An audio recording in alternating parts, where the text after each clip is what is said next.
Thank you so much for those of you who are joining us here in person and for those who are tuning in online. I am told that you should be able to hear me and that you should be able to hear our guest, Jessica Symes, today. So my name is Catherine Lusk. I serve as the co-director of the Boston University Initiative on Cities, and it is my pleasure to host Jessica Symes, a longtime friend and partner of the Initiative on Cities.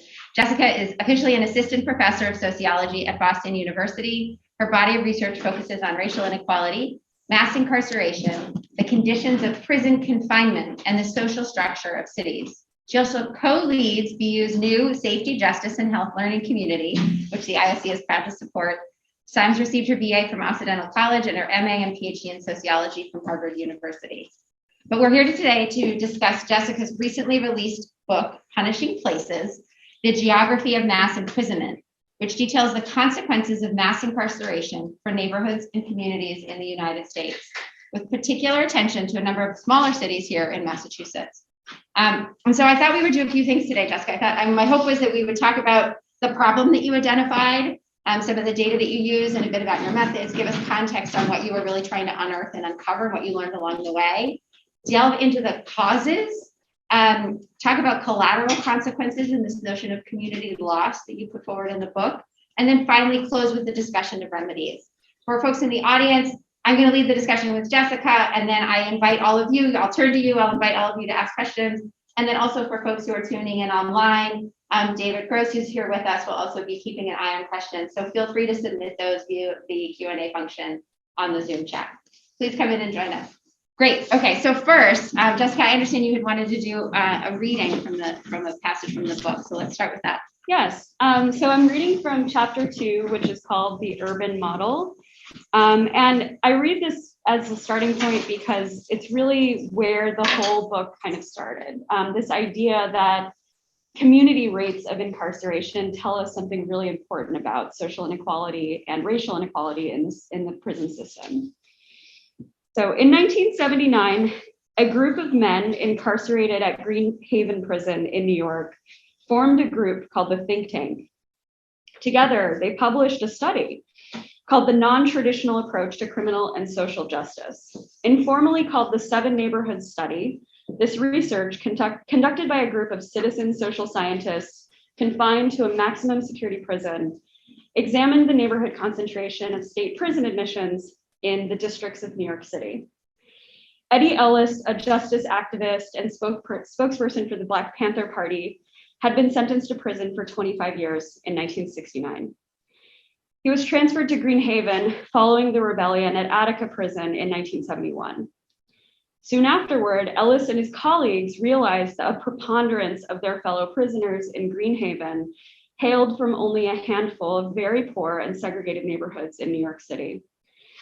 Ellis, in an interview published in Humanity and Society, reflected, "In order for the prison experience to make some sense, we had to understand all the reasons people have for going to prison. We had to construct some activity in the prison, which would serve to re-socialize people. And we tried to quantify who was in prison in terms of numbers, where they came from in terms of community or geographic location, and some of the characteristics, demographics of the people in prison to give us a better sense of who we were dealing with and what the problems were." So the think tank's sociological insights and methodological advancements, and specifically their attention to geographic data, inform the work and research presented throughout this book. They used state assembly districts for their geographic units of analysis, and they merged multiple sources of data, including census records, administrative records, and crime reports. The publication in 1979 of their remarkable and unprecedented research study eventually received national attention when the New York Times featured the Seven Neighborhoods Study on its front page in 1992. The think tank reported that an alarming trend, approximately 3/4 of all incarcerated people in the late 1970s and 1980s in New York State arrived from Harlem, Manhattan's Lower East Side, the South Bronx, South Jamaica, Bed-Stuy, Brownsville, and East New York in Brooklyn. Long before any such publications in academic journals of the social sciences, the think tank's report drew attention and drew a direct connection between community and prison.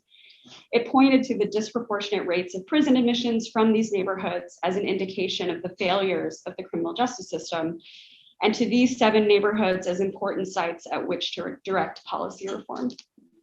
So the passage that you read is research, yes, conducted by incarcerated men, yes, examining the phrase you used and they used was where they came from. Yes. Right. So actually looking around at their community of other individuals near them and saying we actually all hail from the same neighborhoods. So take us, and this was coming from inside prison. Yes. Right. This was not coming from the scholarly community. So take us now to the scholarly body of work that followed. What did the typical sort of question of where they came from? Yes. What did the scholarly body of work actually that sort of emerged from this original insight? What did that look like over the coming decades? Yeah. So we started with, as scholars, really taking on this additional sort of descriptive account. How many people were going to prison from certain neighborhoods? One of the most illustrative and kind of powerful versions of this was a project called the $1 Million Blocks, which took cities and looked at, in a single block, how much state expenditure had gone to prison. And it factored into the millions of dollars were being spent just to incarcerate people from that neighborhood. And it forces you to think about, if we had applied that civic, the funds to that civic infrastructure to education or healthcare or social welfare, how might we transform social inequality in American cities? So from there, it really focused on cities, what was happening in Chicago, or studies of Maryland, studies of New York City. And when I started graduate school, I thought that when I started to look at this in Massachusetts, that Boston would be the most important place to examine. And what I discovered was that by the time I had gotten into graduate school, the spatial pattern of incarceration had really changed. And that small cities and suburbs and poor rural communities were contributing the highest rates of incarceration, not just in Massachusetts, but across the country. So I pulled out some text from the book, and it says, as of 2020, the majority of jail and prison admissions in the U.S. comes from non-metro areas. Now, but you also say this has been true in Massachusetts for the past 20 years. Mm-hmm. So speaking of Boston, where we're currently sitting, in 1973, Boston accounted for nearly 50% of the state's prison admissions, despite only having 18% of the state's population. But by 2014, with a population that remained stable, our share, this Boston share of prison admissions, had dropped to 18%. Yes. So what did you learn about where the present day prison population is actually coming from? So I focus in throughout the book on several small cities throughout the state, places that have experienced that kind of post-industrial loss that urban scholars were really thinking about when they were thinking about big city change and the post-war era, but have really never fully recovered. There was a symposium at MIT that referred to these towns as sort of forgotten cities, places that just are not really considered important sites for urban sociology, for urban planning. And so these places, though, I want to say too, are very resilient, are working on their own issues. I don't mean to sort of say that they're just completely without power, without agency, but they have the highest rates of incarceration in the state. So these are places like Springfield and Holyoke out in Western Mass, places down in the South Shore area like Fall River, and up in the North area like Lawrence. And it's also really interesting too from thinking about the transformation of poverty, moving from cities to suburbs and other areas. And I happen to kind of go in and do interviews with people who work in social services to try and support people who are coming out of prison in these communities. So there's a real sense that sort of being distant from job centers, intense joblessness, and also a really untamed opioid epidemic in these places have contributed greatly to cycles of incarceration and institutionalization. So someone who hasn't read the book, a skeptic, might say, bad people do bad things and they go to jail, they go to prison. Yeah. That's not the case you're making in the book. So help us take some more time to help us really understand, like, what are some of your core findings around the disproportionate impact incarceration and imprisonment is having on some of these smaller communities? So you mentioned some of them, right? Grafton, Fall River, Holyoke, Lawrence, Springfield, Worcester, these places that we know really well for those in the room who live in Massachusetts. I know them because many of them have wonderful mayors who are trying to do tremendous things, but help us better understand, like, what are some of the key findings and the key lessons that you're putting forward in the book? Yeah, I mean, to speak to your larger point, there's about sort of deservedness and retributive sort of models of justice. We tend to think that our system of punishment, although I think this is becoming much more popularized, is somehow responsive to crime and crime alone. But sociology has transformed the analysis of punishment to be thinking directly about race and poverty, and how there is such a racial disparity and a disparity by race and class that cannot be accounted for by patterns of crime in the community. The United States has the highest incarceration rate in the world. And one thing I want to say too is Massachusetts has a rate of incarceration that's 2 to 3 times that in France and Germany and Scandinavia. So, Massachusetts actually has the lowest rate in the whole country, but it has very high rates in terms of other liberal democracies. And so why is that? Why do we live in a place that, is heralded as, we started, Romney Care. We have some of the best educational standards in the country. We also have some of the highest levels of inequality. And this really bears out in our incarceration rates. Black people and people of color in general are grossly overrepresented in our prison systems. And, we find that things like race and education level are so predictive of incarceration that we have to start questioning what is the prison system serving within our society. And it goes so far beyond simply, incarcerating people on the basis of crime alone. Your questions about these other places. So I think, when you have, one of the things that I bring to this is not so much focusing on the criminal justice institution, but really the context of the community itself. And so I think about 2 factors. One is the place and sort of context factors. So things like racial segregation, deep poverty, high rates of drug arrests, for example. These things might point to an environment that's very vulnerable to high levels of policing and punishment. But there's also a spatial component to this, and that's what kind of brought me to look beyond Boston. So I think of my work as spatial and contextual. On the one hand, we have to study the conditions within these communities, but we also have to look at how the scale of our analyses, the diffusion of these practices across boundaries, really have allowed mass incarceration to flourish in places that they weren't really flourishing in the 1980s. So we talked a little bit about, and you talk a lot about this in the book, the unique data set that you had access to. Tell us a little bit about the data that you were working with and the questions you really set out to try to answer at the beginning of the project.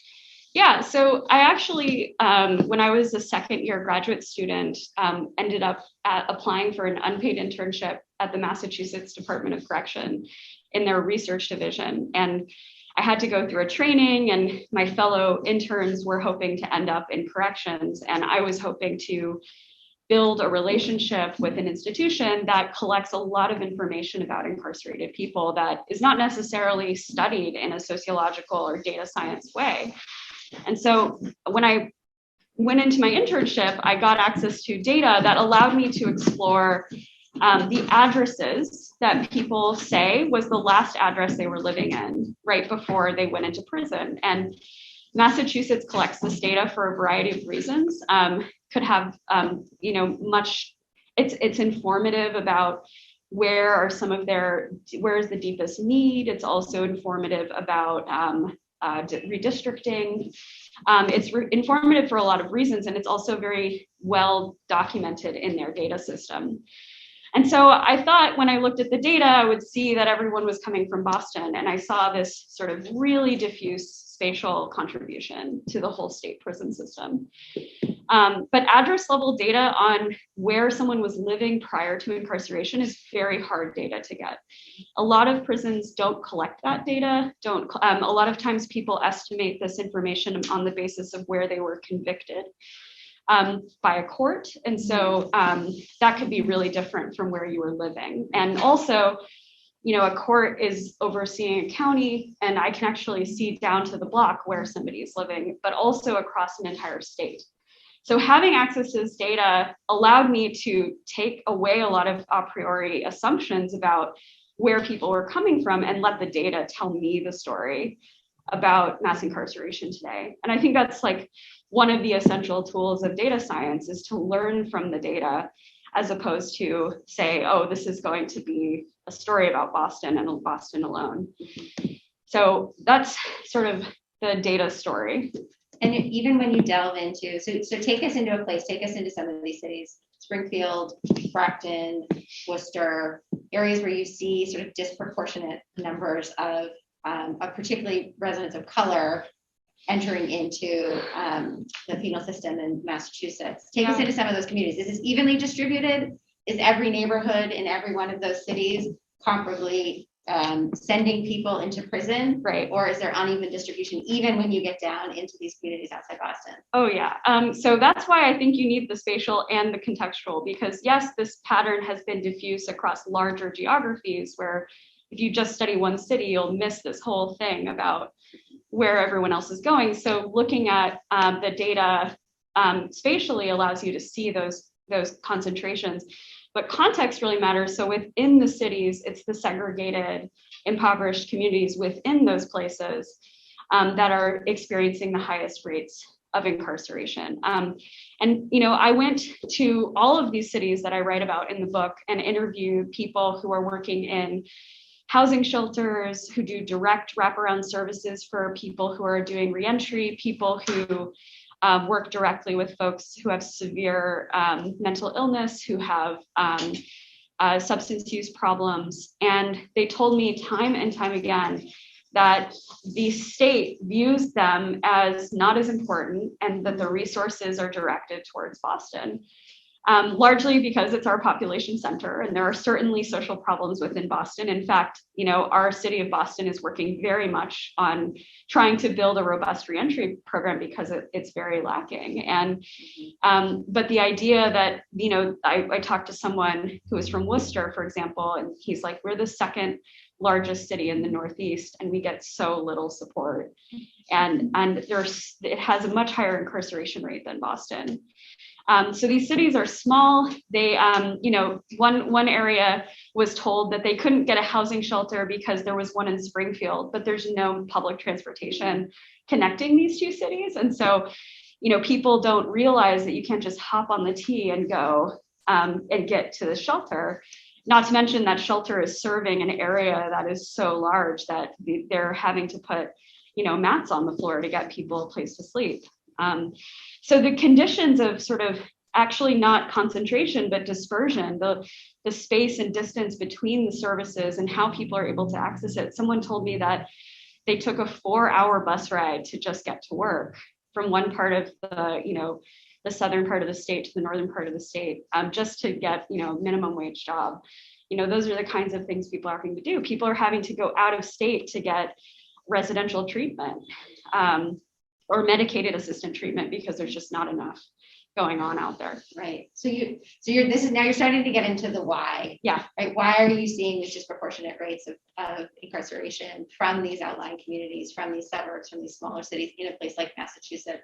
So some of these you talked about some of the challenges on reentry, but give us a better sense of empirically, what are some of the other things you learned along the way about the why? Why have we seen this shift from Boston out into these other smaller cities? Yeah, so since around 2007, 2008, we've seen a decline actually in prison admissions across the country. And I'm sort of saying that these places, they're either kind of staying the same, some places are growing, but they're not experiencing this rapid decline that we're seeing.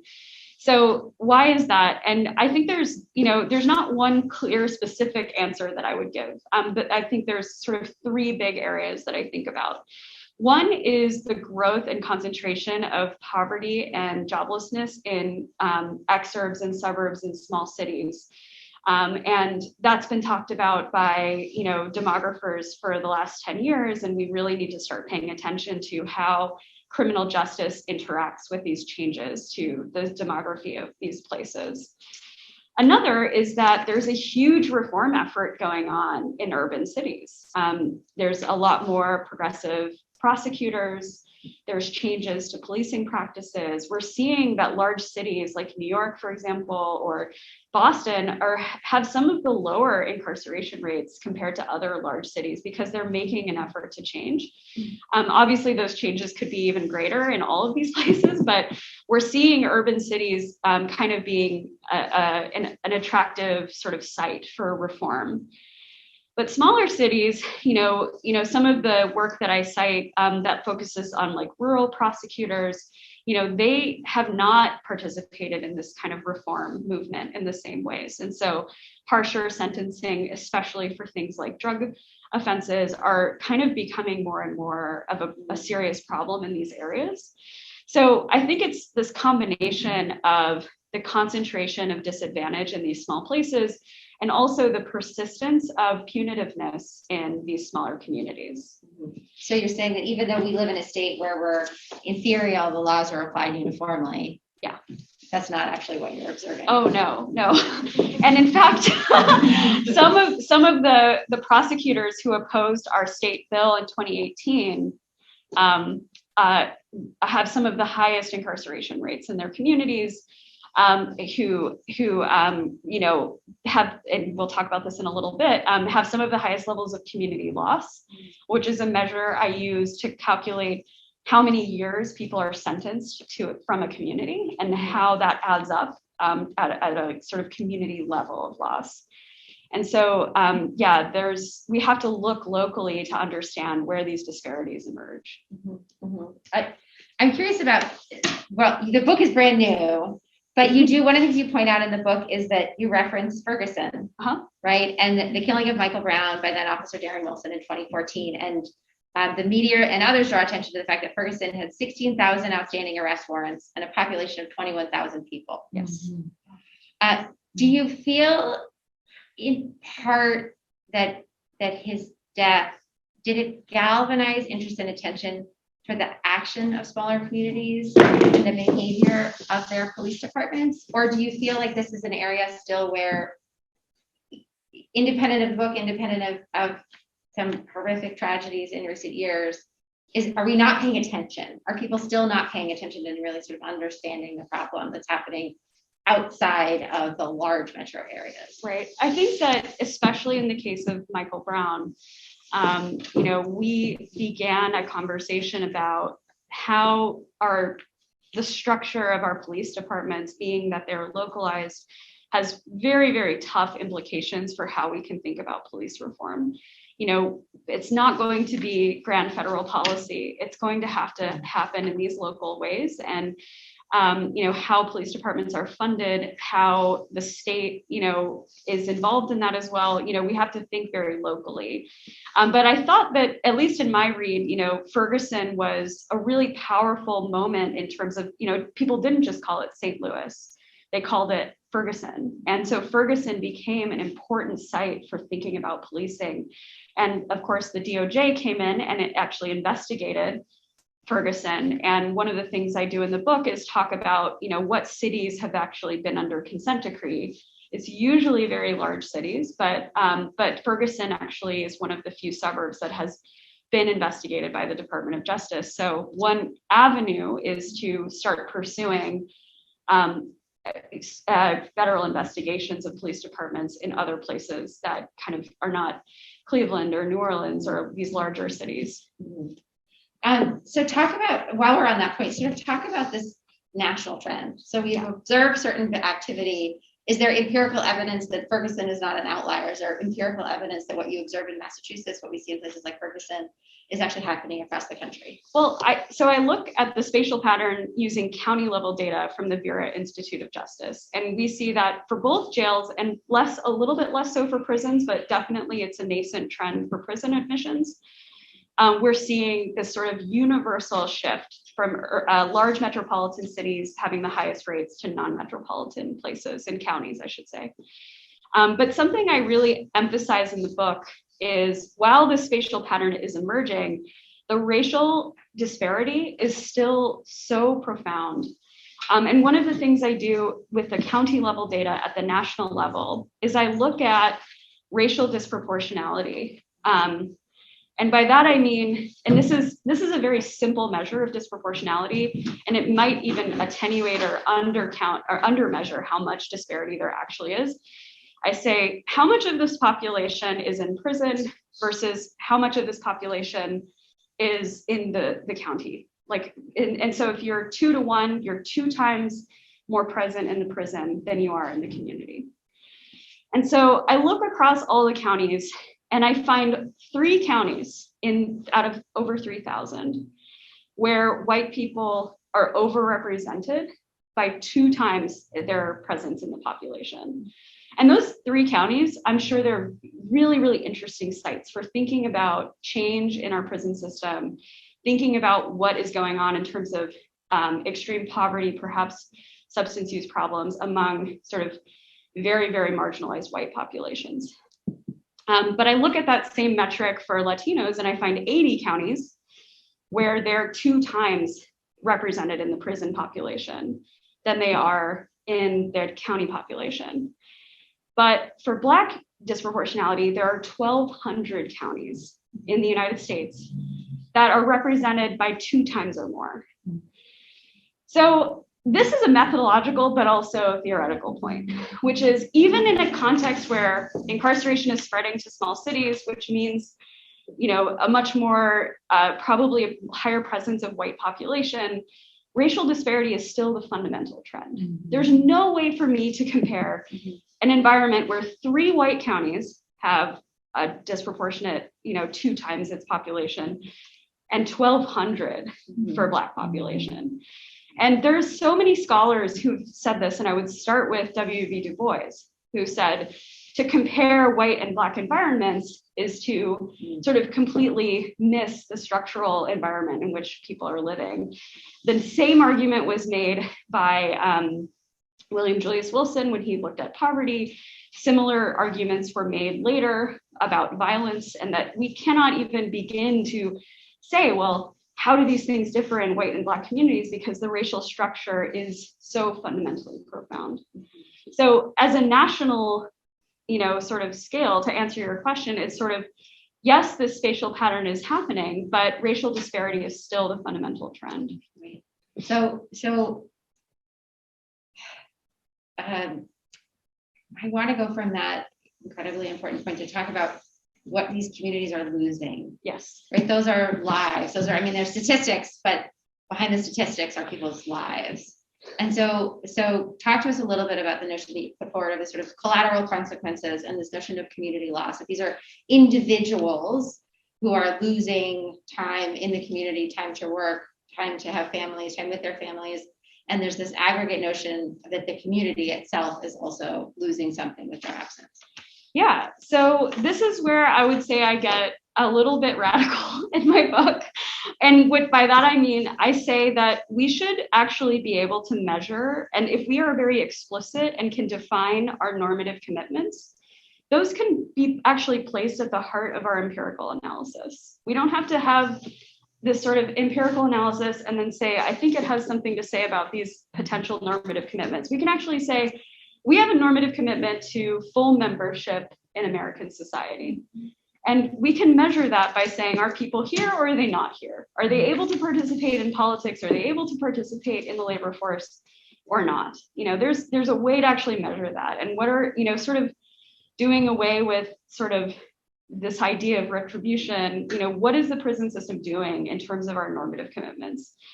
So in chapter 6, I present 3 different ways to kind of bring the normative idea into the empirical analysis. And one of the ways I do that is measuring community loss. So I happen to have a data set where I see the exact sentencing that people received and where they were from 1997 to 2009, which is where incarceration peaked in Massachusetts and kind of across the country. And during that time period, the state with the lowest incarceration rate in the country committed people to 129,000 years of incarceration. In Boston alone, it sentenced 28,000 people, 28,000 years to people in prison. And the way that I measure this is actually the lowest amount of time a person should spend, their minimum sentence. So I also look at the maximum. I also look at sort of places in between that, but this is the minimum. So 129,000 years. It's kind of like an unimaginable number. It's like millennia. It's taking, think about the number of years that a person spends in education or in the workforce or married or having children. All of those years added up across a place that we would say is a model for the United States as a place with, very low incarceration. So I think that this kind of puts a fine point on the impacts of mass incarceration. We think about, people being banned from voting, people facing discrimination in applying for a job, or losing time to the workforce and how that can impact even their children's lives. But we tend not to really, as social scientists, quantify and measure how these losses could impact the entire community. How 129,000 years is a loss to our state's capacities in so many ways. Our ability to build community, our ability to have full membership in America, in society, and how people could be active participants in their politics, in their community, in their neighborhood. And all of that loss represents something that to me speaks to a very different set of policy reforms than let's just, ban the box, or let's, try to have more programming once you leave prison. It speaks to a really broad notion of who is harmed by mass incarceration. So you're starting to hint at what do we do now? You're starting to hint at what do we do now? And so I want you to talk about some of the things you thought about and put in the book, and maybe also where your thinking has gone between submitting the final manuscript and sort of present moment in time. And then I'm going to look out at all of you because I have about 25 minutes, and so I also want to take questions from the audience. So this is an opportunity to start thinking.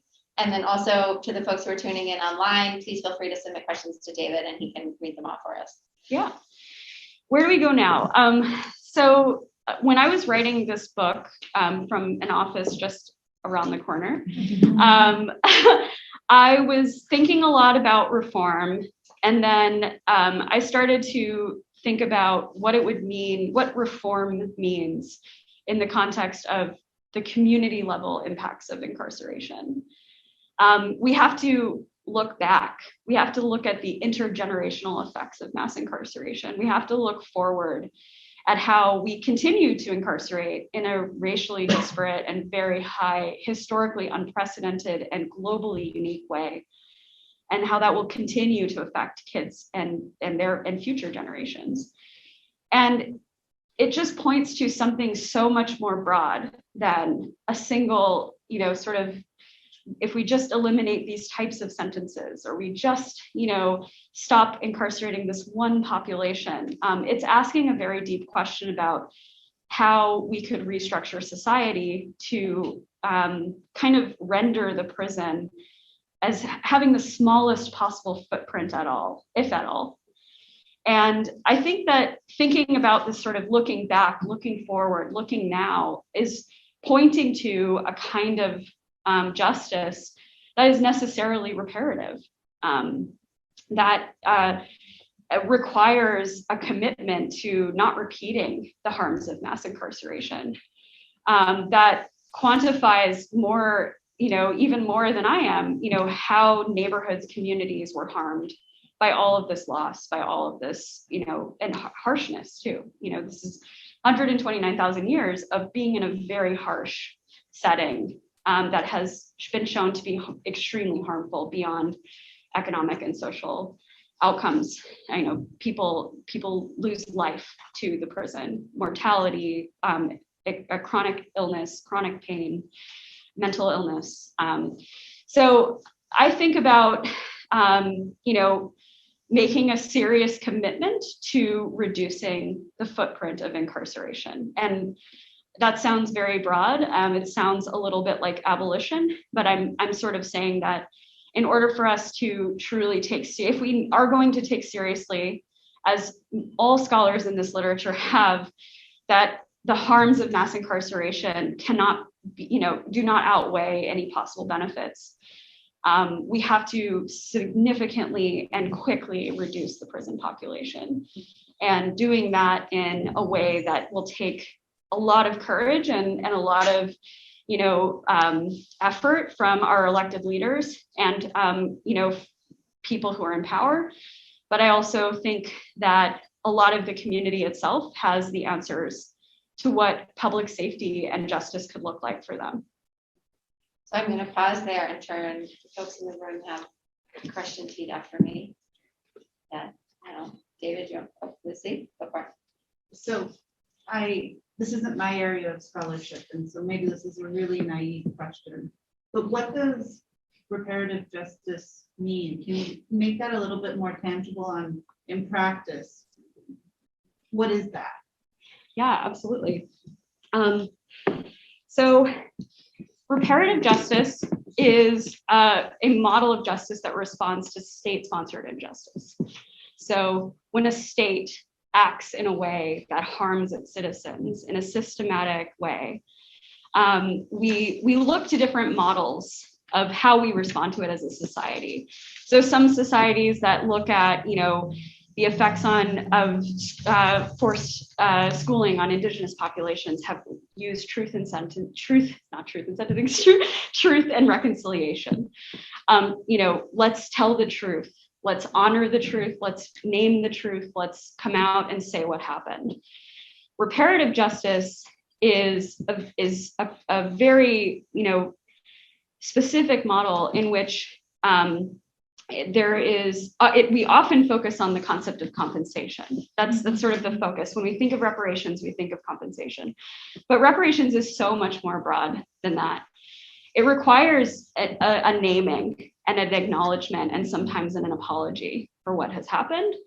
It involves the promise of non-repetition, that these harms will not continue, that people will not continue to experience these harms. And so to me, that means that for reparations to happen, we have to have a serious commitment to ending mass incarceration. And then from there, we think about compensation and rehabilitation. How do we respond to people who've been harmed? How do we compensate for those harms? And what does that look like? And I can provide one example that I write about in my book. It's a very small sort of case, but a city outside of Chicago discovered that there was a deep connection between redlining in their city and the arrest of people for cannabis. And they saw this sort of deep sort of relationship between how their city was segregated and who was going to prison for something that the state had now decriminalized. Mm-hmm. And so they put together a reparations committee to figure out a way to reinvest city level funds into those places specifically through programs that members of those communities had defined as important and valuable. There's a lot of debate though about local reparations, that is a drop in the bucket, that we should think about reparative justice at a national scale or at least a state level scale. But I just offer it as an example of a real community trying to look at their history and think about ways that they can repair. Yeah. So we have a few questions online. The voice of David.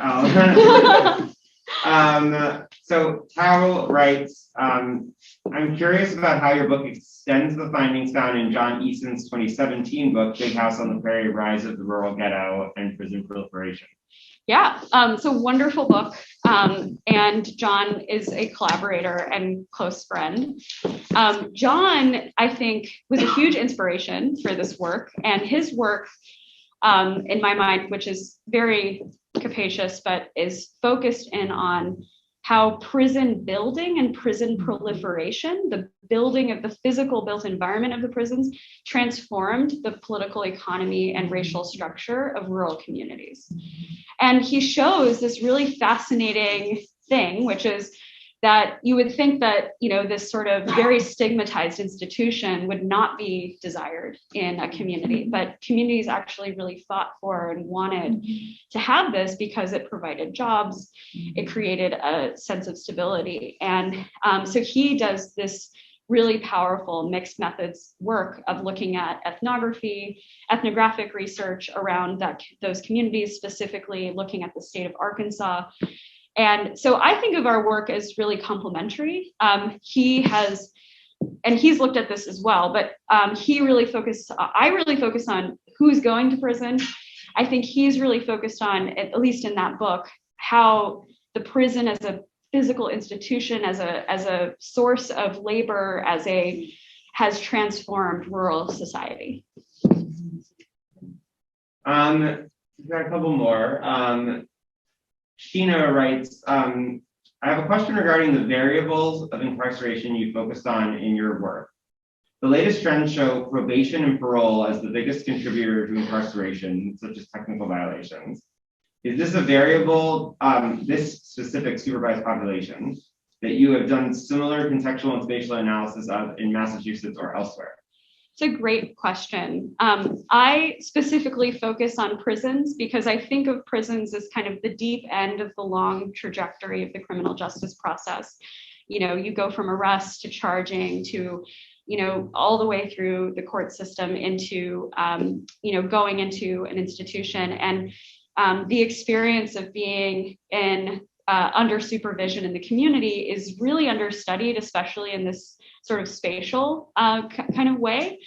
My understanding, though, is that it works in a lot of similar ways, and it should be examined more. One thing I will say is all of my prison admissions include anyone who came back in on a technical violation. So I can see, who's coming in on a new sentence versus who's coming in for a technical violation. And, one of the things we really wonder about in a reform sort of minded community is why would some of the technical violations that send people back into prison are for, non-criminal things, and for things that, really don't require further incarceration. So I think it's a really important site for new research in the area of geography, and also thinking about kind of the risks and stressors that being under community supervision sort of add to this notion of community level harms of mass incarceration. So I want to follow that up, and then I'm going to look again for a question in the room. It's like I'm not that old, but the older I get, the more I come to appreciate that. Like the first job of government I have come to feel is to prevent preventable deaths. People shouldn't die on your watch if you can do something about it through government intervention, right? That's why we have vaccine mandates. It's preventing a preventable death. And I wondered as I was reading your book, is there a way should government sort of be thinking, and then you get to it in the book, about preventing preventable arrests or preventing preventable crimes? That there are things that we define as a crime that lead to arrest, which under different circumstances, marijuana legalization is one example. Under different circumstances, we decided that a behavior that was once illegal is no longer illegal. Yeah. In the state of Massachusetts, we also spend a lot of time on illegal guns and the trade and exchange of illegal guns, and we have less gun-related homicide than other states because of arguably, empirically, because of more intervention. So we're actually preventing preventable arrests because there's just fewer guns here, which we have deemed as an unsafe thing, and therefore we arrest people when they do have a gun. And you talk in the book about what if we just policed less? And I want you to sort of elaborate on that for us. Like if the mayor of Holyoke is listening, if if a member of the legislature, a member of if the governor were listening, when you say that in the book, like what would you say to someone who is in a position of authority, who has an opportunity to act on that and to really start to think through what that might mean. Yeah. I'm working on a different project right now, actually, that explores policing under COVID. What happened when we shut cities down, we closed schools, and how much did that affect policing? And police departments, it's complicated from an ethical standpoint, but police departments have shared through open data portals the location of their arrests and why someone was arrested, who this person was in terms of age, race, and gender.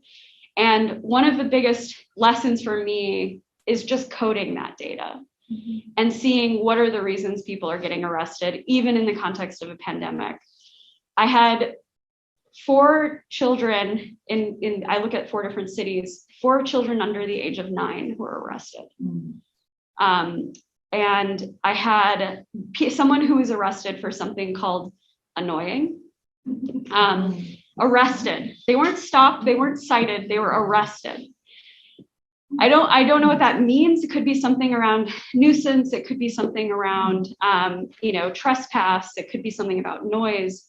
But coding this data was really chilling because you see just how often people are put into custody for things that, to me, especially in the context of a pandemic, really call in the ethical conditions of our criminal justice system. When I was telling a fellow scholar about this, she said it reminded her of the reasons for lynching, and that you can see similar patterns in the coding the historical data on why people claim this person had to be lynched and why people are being arrested. And I draw that connection just to sort of say that we can, it completely sort of enrages us to think about lynching, right? It has this deep historical racial implication, racial violence, right? And I wonder if we could get to a place as a society where we think about contact with the police in similar ways, where it represents a rupture in our society as a goal, one that allows people to live freely and be safe. That said, abolitionist scholars are the first to talk about violence and say we cannot ignore violence and then just sort of throw out our prison system. And so, but most people who are victimized by violence, who experience violence, would prefer restorative justice and transformative justice as an outgrowth of what happened to them. And so I think that actually we could be better at taking seriously the real harms that happen in community through different patterns that don't reproduce violence in those communities. Another part. No, please, no. Please go ahead. Like we're fighting. Okay, please go ahead. In the blue mask. Yeah. Okay, fine. Let's sort of on this point about what's next, both for you and your work and for this reform project more generally. So wondering if you could tell us a little bit more about the more recent work you have in progress that's about turning to social services as one of the proposed solutions for this problem. Yeah, so I interviewed 64 social service providers in Massachusetts, and one of the things, and this was in 2019, which is an important fact. We asked them as part of our interview schedule that this didn't end up in the book. What do you collaborate with the police and in what ways?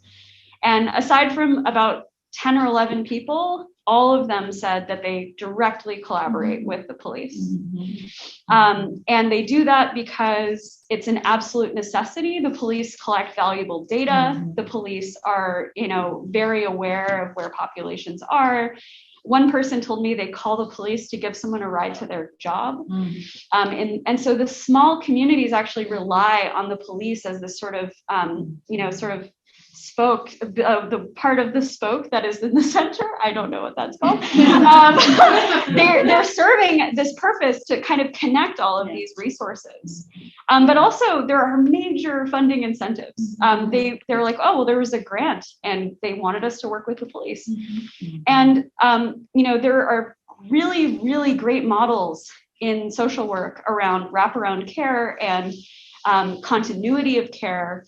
But under mass incarceration, that has now involved a lot of carceral institutions.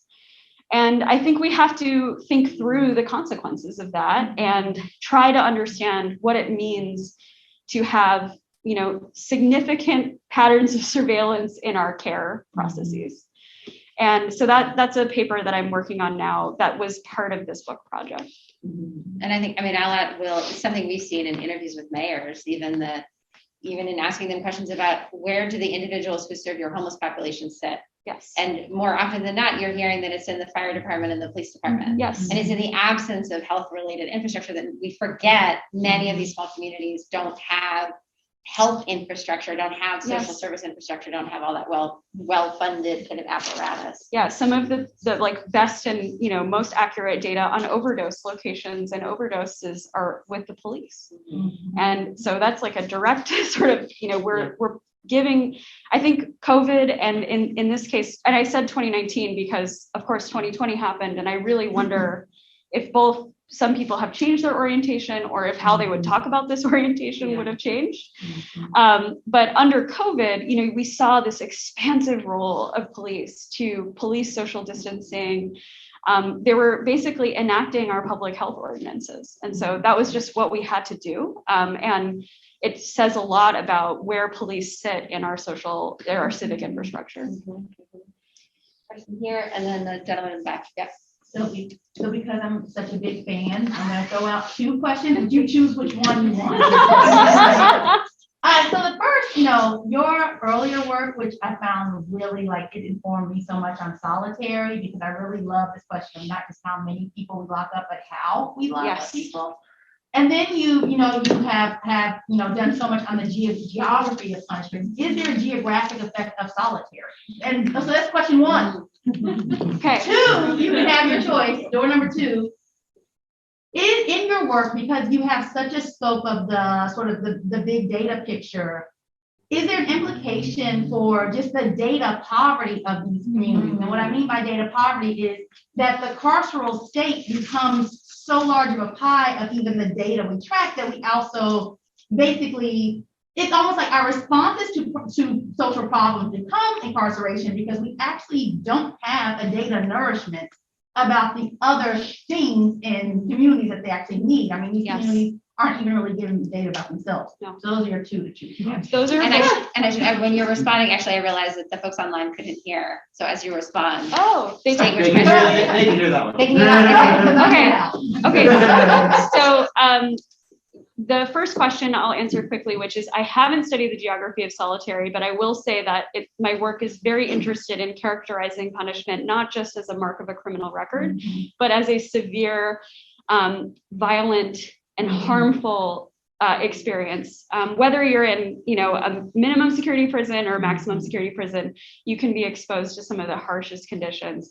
Material deprivation, people are given less food, people are, treated with all sorts of dehumanizing conditions, and that needs to be taken into account and is a really important source of heterogeneity. And we find in a paper that's coming out next, actually, I think on Black Friday, which is very strange. We have a paper coming out at Science Advances that shows that 11% of all Black men have gone to solitary confinement by age 32. Wow. And that's not incarcerated Black men, that's Black men. About half of incarcerated Black men will go to solitary, but 11% of all Black men born in the late 1980s will have experienced solitary confinement by their 32nd birthday.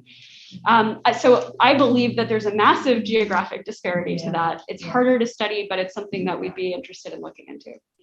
Your second question about data poverty, yes.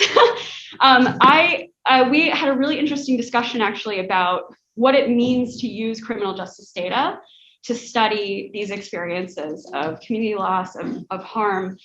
And are there other kinds of data, whether it be stories, whether it be people's own maps of their own communities? How could we integrate actually, all of the wonderful citizen science data research that's going on into the studies of imprisonment? And I think that's a wonderful idea.